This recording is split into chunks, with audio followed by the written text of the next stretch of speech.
یو نکته ډیره مهمه ده، بخښنه غواړم، ګوره د ملګري دی واوري، کله چې دغه استشهادي شوی د هغې نه وروسته د پاکستان فوج په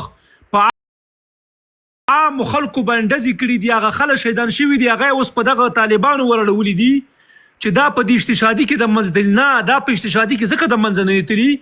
چې دوی بیسته ورنوتي، بیس سره ولسي وګړي تشا کوروره دوی په کورونو باندې فایر کړی دی، په بازار کې فایر کړی دی، بې ګناه خلک یې هغلته چې دی شهیدان کړي ټپیان کړي دي.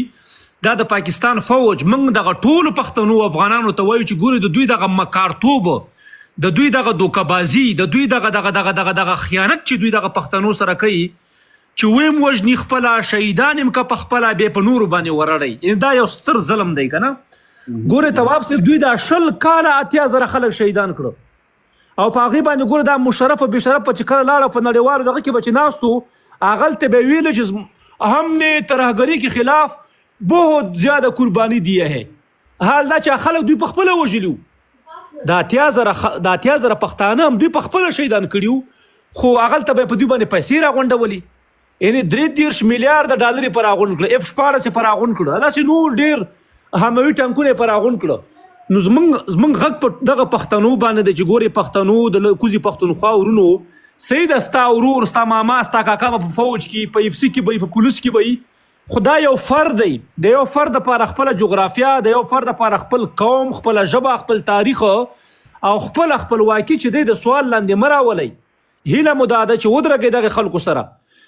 خلکو سره چې دی مالي مرستې وکړئ، دعا ورته وکړئ، مخالفت یې مه کړئ، تخریب ورپسې مه کړئ. که تاسو ورسره مالي مرسته نه کړئ او خپل مالي او ځاني ورسره نه کړئ، یعنې تخریب یې مه کړئ. دا مه وایئ چې دا د افغانستان خلک دی او یا چې دی د انډیا خلک دی او یا نه، دا ستاسو د بقا خلک دي، دا ستاسو د حیا، د ارزښت او د خپلواکۍ دپاره دوی خپل سرونه دلته شیندي. نو ولې تاسو چې دی دا شعور نه پیدا کوئ؟ تواب صاحب زموږ مکمله دعا ورسره ده، زموږ سپورټ ورسره دی، او چې وسم ورسېږي که نه، نو والله بالله چې عملي دغه ډګر ته م راودانګو ورته راشو. یعنې تر دې پورې زموږ دا زړه دومره ډک دی د پاکستان دغه ظالم، جابر، وحشي او قاتل ریاست ته چې د اروپا دغه سوکاله ژوند ولاکه خوند راکوي. موږ یو چې لاړ شو او دوی سره مخامخ هملته په سنګر کې ورسره وجنګوو، ځکه دا ولې؟ ځکه موږ یې ځورولي وو، دردولي وو، خرڅ کړي وو، موږ چې دی یعنې دوکه یې کړې ده.